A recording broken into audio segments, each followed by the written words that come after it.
నక్కపల్లి మండలంలో Vizag Chennai industrial corridor పేరుతో జరుగుతున్న భూసేకరణ సందర్భంగా పరిశ్రమల ఏర్పాటు కొరకు అభివృద్ది కొరకు తమ జీవనోపాధిని జీవితాలను త్యాగం చేస్తున్న నిర్వాసితులకు అన్యాయం చేయవద్దని కోరుతూ వ్యతిరేకిస్తూ ఈ రోజు నిర్వాసితులు తహసీల్దార్ కార్యాలయం ముందు బైఠాయింపు ధర్నాలో పాల్గొన్న సిపిఎం జిల్లా కార్యదర్శి వర్గ సభ్యులు.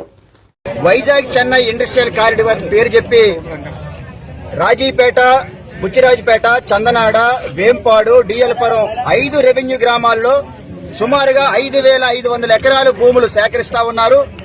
ఈ భూసేకరణ ప్రక్రియ 2010లో ప్రారంభమైంది. 2010లో ఆనాడు రైతాంగం, మత్స్యకారులు, పేదవాళ్ళందరూ కలిసి ఎట్టి పరిస్థితుల్లో మేము భూములు ఇచ్చే ప్రసక్తే లేదని చెప్పి అనేక విధాలుగా పోరాడినప్పటికీ ఆనాటి ప్రభుత్వం ఎలాగైనా భూములు తీసుకోవాలని చెప్పేసి ముందుకెళ్తున్నటువంటి నేపథ్యంలో రాష్ట్ర అత్యున్నత న్యాయస్థానాన్ని మేము ఆశ్రయించడం జరిగింది. రాష్ట్ర అత్యున్నత న్యాయస్థానం అయినటువంటి హైకోర్టు స్పందించి ఇదేమి భూసేకరణ, ఈ భూసేకరణ వెంటనే నిలుపుదల చేయాలని చెప్పి ఆనాటి రాష్ట్ర ప్రభుత్వానికి తీవ్రంగా చీవేట్లు పెట్టడం జరిగింది. 2010 నుంచి 2016 వరకు కోర్టులో స్టే ఉంది. అయితే 2016లో ఆనాడు అధికారంలోకి వచ్చినటువంటి ప్రభుత్వం ఈవేళ ఆంధ్ర రాష్ట్రంలో కూటమి ప్రభుత్వానికి నాయకత్వం వహిస్తున్నటువంటి పార్టీ ఆనాడు అధికారంలో ఉంది. వాళ్ళు భయపెట్టి బెదిరించి భూములు స్వాధీనం చేసుకోవడానికి ముందుకు రావడం జరిగింది. అయితే 2010 నుంచి 2016 వరకు ఆగిపోయినటువంటి భూసేకరణ ప్రక్రియ 2016 నుంచి వేగవంతమైంది. అయితే ఇప్పుడు ఈవేళ ప్రభుత్వం వారు చెప్తా ఉన్నారు 2010-11 కట్ ఆఫ్ డేట్ గా భావించి అప్పటికి 18 సంవత్సరాలు నిండిన వారికి మాత్రమే మేము R&R ప్యాకేజీ ఇస్తామని చెప్పేసి చెప్తా ఉన్నారు. దీన్ని మేము తీవ్రంగా ఖండిస్తా ఉన్నాం.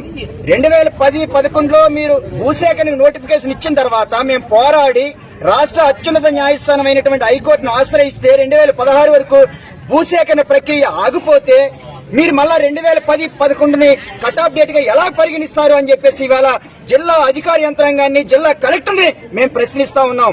ఇది నిర్వాసుల యొక్క పొట్టలు కొట్టడమే అవుతుంది తప్ప నిర్వాసులకి న్యాయం చేయడం అనేది కాదు. ఇవాళ నిర్వాసుల యొక్క త్యాగాల పునాదుల మీద ఇక్కడ అభివృద్ధి పేరు చెప్పి పరిశ్రమలు పెట్టాలని చెప్పి ప్రభుత్వం భావిస్తే మరి ఇక్కడ నిర్వాసులుగా ఉన్నటువంటి రైతాంగం, మత్స్యకారులు, ఇతర పేదవాళ్ళు ఎలా జీవించాలి, వాళ్ళు ఎలా బ్రతకాలని చెప్పేసి ఈ సందర్భంగా ప్రభుత్వాన్ని అడుగుతా ఉన్నాం. దానిపైనే ఇటీవల 2024 సెప్టెంబర్ 17వ తేదీన అనకాపల్లి జిల్లా గౌరవ కలెక్టర్ గారిని కలిశాం. సమస్యలని వివరించాం. 15 రోజుల్లోగా సమస్య పరిష్కారం చేస్తామని చెప్పారు. ఈవేళకి 15 రోజులు పూర్తవుతా ఉంది. ఏ ఒక్క సమస్య కూడా పరిష్కారం కాలేదు. కానీ ఈవేళ భూములు తీసుకుంటామని చెప్పేసి అధికారులు చెప్తా ఉన్నారు. భూములు తీసుకోవడానికి, భూములు స్వాధీనపరచుకోవడానికి ఉన్నటువంటి శ్రద్ధ, ఇంట్రెస్ట్ ఈవేళ నిర్వాసన ఆదుకోవడానికి ఎందుకు లేదని చెప్పేసి ఇవాళ మేము ప్రభుత్వాన్ని ప్రశ్నిస్తా ఉన్నాం. ఈ ప్రభుత్వం హామీ ఇచ్చింది నిర్వాసితుల్ని పూర్తి స్థాయిలో ఆదుకుంటామని. ప్రభుత్వం ఇచ్చినటువంటి హామీకి కట్టుబడి ఈ వేళకి 18 సంవత్సరాలు నిండినటువంటి ప్రతి ఒక్కరికి కూడా 25 లక్షల రూపాయలు ఇల్లు కోల్పోయినటువంటి వారికి ప్యాకేజీ ఇవ్వాలి. ఎవరైతే ప్రభావిత గ్రామాల్లో నివసిస్తున్నటువంటి 18 సంవత్సరాలు నిండిన ప్రతి ఒక్కరికి కూడా 15 లక్షల రూపాయల ప్యాకేజీ ఇవ్వాలని చెప్పేసి ఈరోజు అక్టోబర్ 2న వడ్డాది జెడ్పీ హైస్కూల్లో నిర్వహిస్తున్న మెగా బ్లడ్ డొనేషన్ క్యాంపును యావత్ ఫెస్టివల్ ను జయప్రదం చేయాలని లోక్ సత్తా పార్టీ అధ్యక్షుడు జయప్రకాష్ నారాయణ పిలుపునిచ్చారు. మంగళవారం ఆయన స్థానిక మీడియాతో మాట్లాడారు. మన సమాజంలో ఎందరో ఏ రకమైనటువంటి కీర్తి ప్రతిష్టలు ఆశించకుండా, ఏమీ కోరకుండా 10 మందికి మేలు చేయడం కోసం తపన పడేవాళ్ళు మన అదృష్టం కొద్దీ చాలా మంది ఉన్నారు.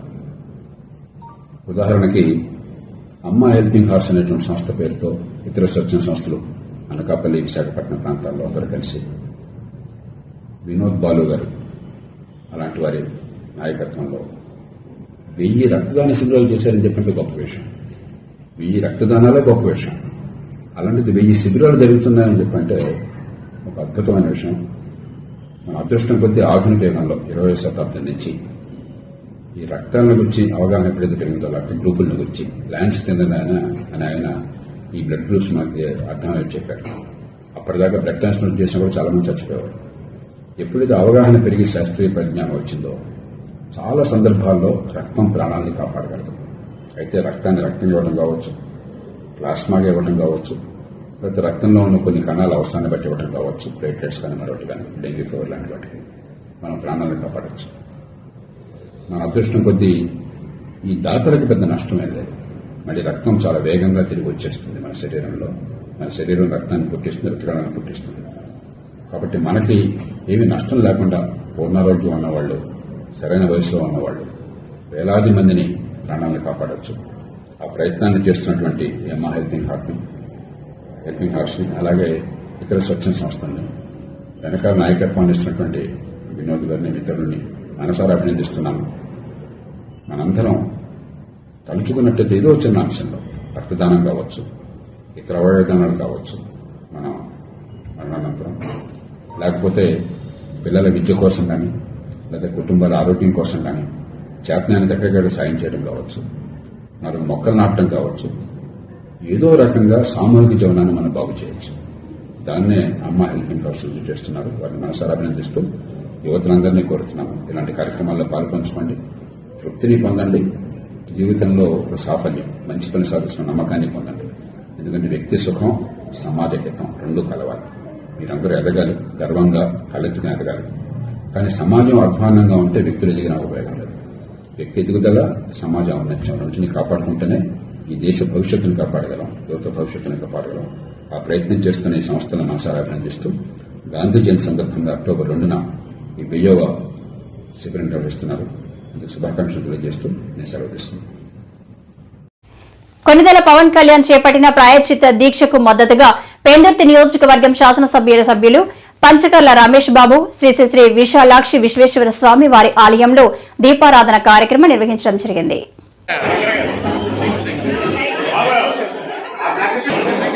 అందరికీ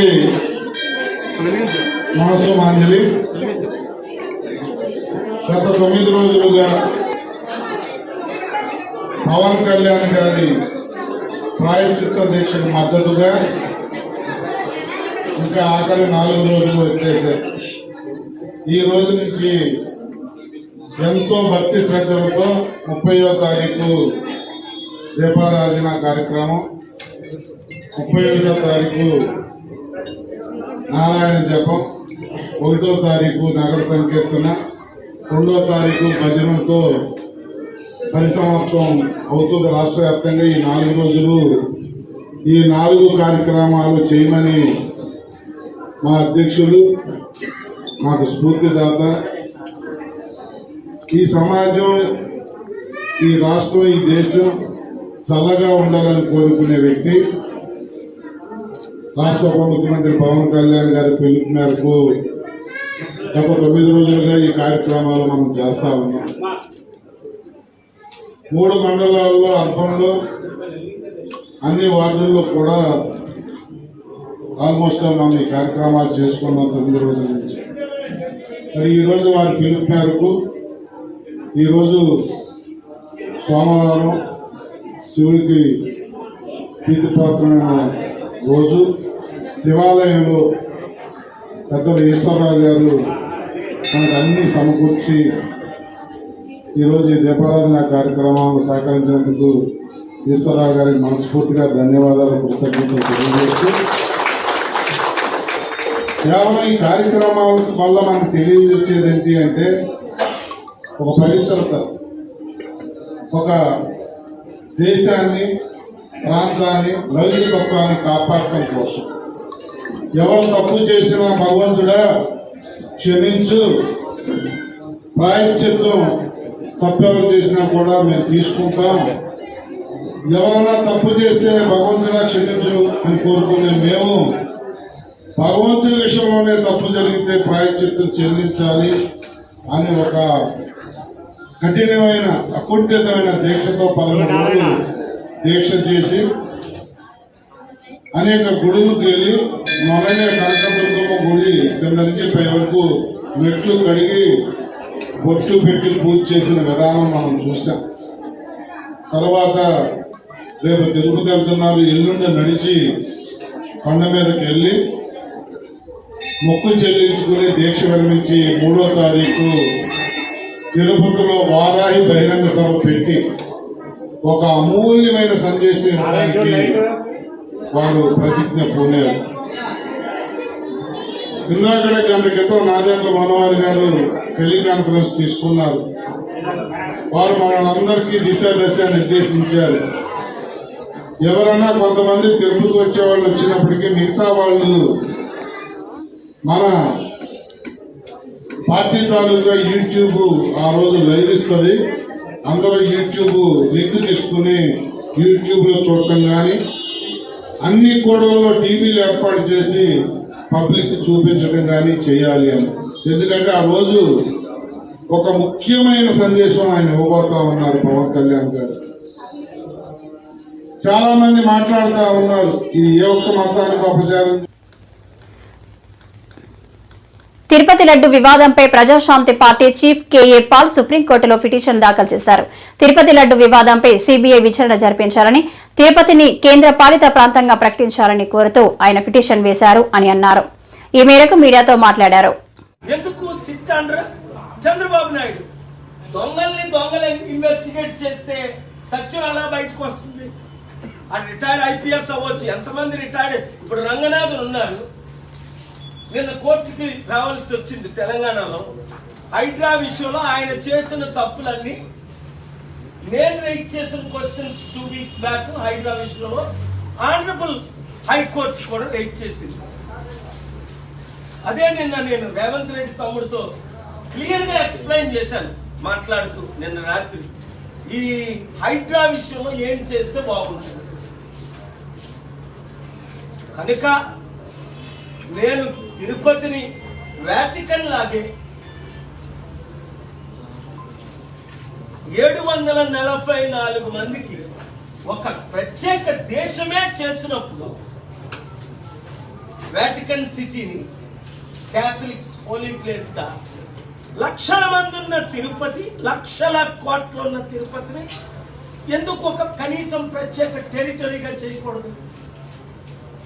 तो जो क्वेश्चन मैं रेज किया था 2 weeks पहले honourable Andhra Pradesh high court में तिरुपति को सीबीआई इंक्वायरी करना चाहिए और यूनियन टेरिटरी बोल के डिक्लेयर करनी चाहिए बोल के, क्योंकि वो अभी जो पॉलिटिशियंस है चंद्रबाबू नायडू, पवन कल्याण खाली लॉ एंड ऑर्डर ब्रेक करके कंट्रोवर्सी क्रिएट कर रहा है.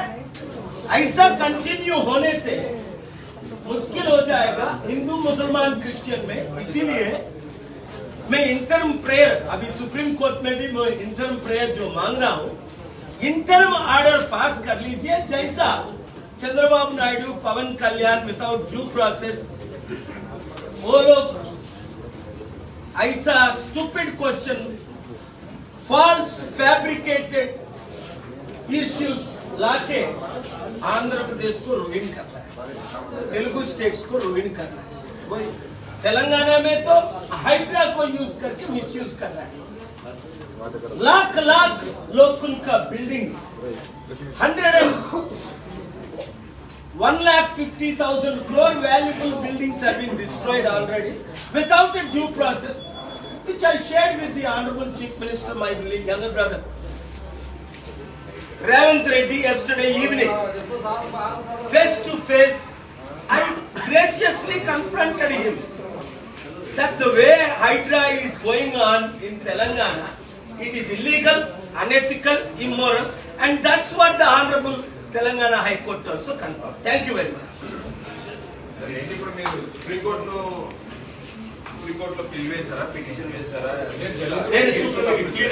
నేను సుప్రీం కోర్టులో బిల్లు వేశానండి. ప్రార్థన ఏంటంటే ఇమీడియట్ గా రాజకీయ నాయకులు, ముఖ్యంగా చంద్రబాబు నాయుడు, పవన్ కళ్యాణ్ తిరుపతి లడ్డు విషయం మాట్లాడకూడదు. ఎందుకంటే వాళ్ళు చంద్రబాబు నాయుడు గారు 75 సంవత్సరాల వయసు, 40 సంవత్సరాలు పొలిటిషన్ అయ్యింది కూడా ఇర్రెస్పాన్సిబుల్ గా ప్రెస్ మీట్లు పెట్టి కల్తీ కాకుండానే అబద్ధాలు చెప్తున్నారని సుప్రీం కోర్టు క్వశ్చన్ చేసింది నిన్న కోర్టు 3లో. అల్లూరి జిల్లా పాడేరు గంజాయి అక్రమ రవాణాపై పోలీసుల నిఘా, గంజాయి జోలికి పోవద్దు, ఎస్పీ అమిత్ బర్దర్. అల్లూరి సీతారామరాజు జిల్లా కొయ్యూరు పోలీసులకు విశ్వసనీయ సమాచారం అందడంతో ఎస్ఐ కె రామకృష్ణ తన సిబ్బందితో 2 అధికారిక మధ్యవర్తులతో కొయ్యూరు మండలం గుడ్లపల్లి గ్రామ శివారుకి వెళ్లి వాహన తనిఖీలు ప్రారంభించారు. నిన్న సాయంత్రం 4 గంటలకు బూదరాల గ్రామం వైపు నుంచి ఓ ఆటో వస్తున్నట్లు గుర్తించారు. పోలీసులను చూడగానే వాహనాన్ని వెనక్కి తిప్పి తప్పించుకునేందుకు ప్రయత్నం చేశారన్నారు. అనుమానం వచ్చిన ఎస్ఐ సిబ్బంది అక్కడికి చేరుకుని ఎస్ఐ 4 వ్యక్తులను 2 పురుషులు 2 స్త్రీలను పట్టుకుని అధికారిక మధ్యవర్తుల ముందు వారి ఒప్పుకోలు స్టేట్మెంట్లను నమోదు చేస్తామని తెలిపారు. నిందితులు గంజాయి వ్యాపారం చేస్తున్నట్లు అంగీకరించారని అన్నారు. వారి అంగీకారం మేరకు ఆటోను తనిఖీ చేయగా 110 కిలోల బరువున్న 3 గన్నీ బ్యాగులు లభించాయని అన్నారు. అనంతరం 4 నిందితులను అరెస్ట్ చేసి 110 కిలోల బరువున్న 3 గన్నీ బ్యాగుల గంజాయి 3 సెల్ ఫోన్లతో కూడిన ఆటోను పోలీసులు స్వాధీనం చేసుకున్నారు. నిందితులను జ్యుడిషియల్ కస్టడీ నిమిత్తం కోర్టులో హాజరుపరుస్తున్నామని తెలిపారు. ఇతర నిందితుల జాడ కోసం పోలీసులు గాలింపు చేస్తున్నారు. పోలీస్ స్టేషన్ లిమిట్స్లో నిన్న ఈరోజు 2 పెద్ద మోతాదులో గాంజాయి పట్టుకోవడం జరిగింది అండ్ కేసు కూడా రిజిస్ట్రేషన్ చేయడం జరిగింది. మొదటి కేసు వచ్చి 93/2024 NDPS యాక్ట్ మనం రిజిస్టర్ చేసాం కొయ్యూరు పిఎస్ లిమిట్స్లో. అందులో ఒక ఆటోలోని గాంజాయి తరలిస్తున్నారని చెప్పి మనకి ఇన్ఫర్మేషన్ రావడం జరిగింది. నిన్న సాయంత్రం వెహికల్ చెకింగ్ అక్కడ పెట్టి ఎస్ఐ గారు అండ్ స్టాఫ్ సిబ్బందితో వెళ్ళి ఆటోను ఆపిన తర్వాత అందులో ఒక 4 వ్యక్తులు మనకి పట్టుబడడం జరిగింది. 3 బస్తాలు గాంజాయి బ్యాగ్స్తోని వాళ్ళు 110 కేజీలు గాంజా తరలిస్తున్నట్టు మనకి తెలిసిందండి. వెరిఫై చేసిన తర్వాత వాళ్ళందరినీ కూడా ఈరోజు రిమాండ్కి తరలించడం జరిగింది. వాళ్ళందరూ కూడా జీకే వీధి అండ్ చింతపల్లి 2 మండలాలకి సంబంధించిన వ్యక్తులుగా గుర్తించడం జరిగింది. రెండో కేసు వచ్చి 94/2024 కొయ్యూరు పిఎస్ లిమిట్స్లో NDPS యాక్ట్ కింద రిజిస్టర్ చేయడం జరిగింది. ఈరోజు తెల్లవారుజామున ఈ చీడిపాలెం జంక్షన్ దగ్గర వెహికల్ చెకింగ్ చేస్తున్న సమయంలో ఒక 2 వీలర్ పైలట్ కింద వచ్చి మన పోలీస్ వాళ్ళు ఆపేలోపే అక్కడ నుండి ముద్దాయిలు పారిపోవడం జరిగారు. దాని వెంటనే ఒక 2 వెహికల్స్ జైలో కార్స్ వచ్చాయి. వాటిని ఆపగా అందులో కూడా కొంతమంది ముద్దాయిలు పారిపోవడం జరిగింది. అండ్ అనుమానాస్పదంగా ఉన్న 2 డ్రైవర్ని అడగ అందులోని గాంజాయి తరలిస్తున్నట్టు వాళ్ళు. జగన్ బుద్ధిని మార్చుకొని వెంకటేశ్వర స్వామికి క్షమాపణ చెప్పుకోవాలి. నక్కా శ్రీధర్ జగన్ బుద్ధిని మార్చుకొని వెంకటేశ్వర స్వామికి క్షమాపణ చెప్పుకోవాలని భీమిలి జనసేన పార్టీ మండల అధ్యక్షులు నక్కా శ్రీధర్ డిమాండ్ చేశారు. సనాతన ధర్మ పరిరక్షణ కోసం ప్రాయశ్చిత దీక్షను పల్లెపల్లెకు తీసుకెళ్లాలని ఏపీ డిప్యూటీ సీఎం రాష్ట్ర ప్రజల పిలుపు మేరకు జనసేన పార్టీ భీమిలి మండల అధ్యక్షులు నక్కా శ్రీధర్ ఆధ్వర్యంలో జనసేన నాయకులు మధురవాడ నగరం పాలెం రోడ్డులోని శ్రీదేవి భూదేవి సమేత శ్రీ వెంకటేశ్వర స్వామి దేవాలయంలో ప్రాయశ్చిత దీక్ష చేపట్టారు. అనంతరం సాయంత్రం ఆలయంలో దీపారాధన కార్యక్రమం చేశారు.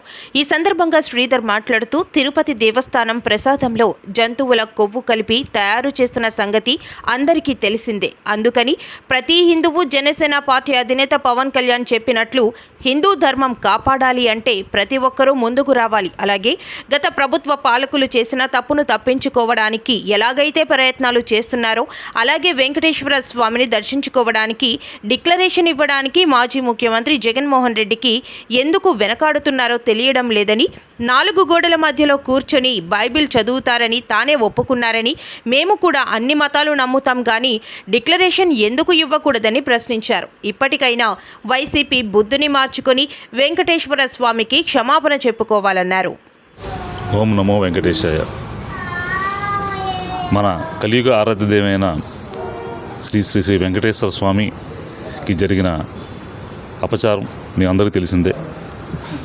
తిరుమల తిరుపతి దేవస్థానం ఆ స్వామి యొక్క మహాప్రసాదమైన లడ్డు అపవిత్రం అయినందున మా జనసేన నాయకులు పవన్ కళ్యాణ్ గారు గౌరవ ఉప ముఖ్యమంత్రి చేస్తున్న 11 రోజుల ప్రాయశ్చిత్త దీక్షలో భాగంగా ఈ రోజున భీమిలి నియోజకవర్గం జనసేన నాయకుల తరపున 9వ రోజున మేము ఒకరోజు ఉపవాస దీక్ష చేయడం జరుగుతుంది. అదేవిధంగా అతని పిలుపు మేరకు ఈరోజు సాయంకాలం మన వెంకటేశ్వర స్వామి ఆలయంలో సాయంకాలం దీపారాధన కూడా జరుగుతుంది.